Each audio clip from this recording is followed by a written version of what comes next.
نماز میں ایک رکن کے اندر 3 مرتبہ اگر ہاتھ اٹھایا جائے گا تو نماز ٹوٹ جائے گی۔ قیام میں ہم ہیں تو یہ ایک رکن ہے۔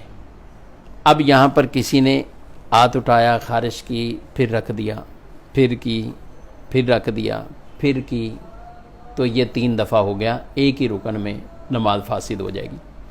اسی طرح ایک ہی مرتبہ ہاتھ اٹھایا لیکن ادھر کی خارش، اب یہاں کر لیے، اب پھر یہاں کر لیے، تو یہ کیا ہے، ایک دفعہ اٹھایا لیکن 3 مختلف جگہوں پر اس طریقے سے یہ خارش انہوں نے کی ہے اور 3 جگہ پر ہاتھ استعمال کیا ہے، تو بھی نماز ٹوٹ جائے گی، کیونکہ اس کے لیے ضروری نہیں کہ ایک دفعہ خارش کر دی یا ہاتھ استعمال کیا تو دوبارہ ہاتھ باندھ لیا جائے پھر اٹھائیں گے تو شمار ہوگا، ایسا نہیں ہے۔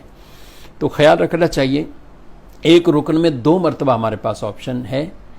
تو بعض کو تو ویسے ہی آدمی پسینے کے لیے ادھر ادھر کرنے کے لیے تو وہ کچھ کر لیتا ہے ایسا عمل، تو اس چیز کے اندر ویسے ہی ہمیں دیکھنا چاہیے کہ ضرورتاً کریں گے تو ایک دفعہ اٹھایا، دوسری دفعہ اٹھایا، اب پھر رک جائیں۔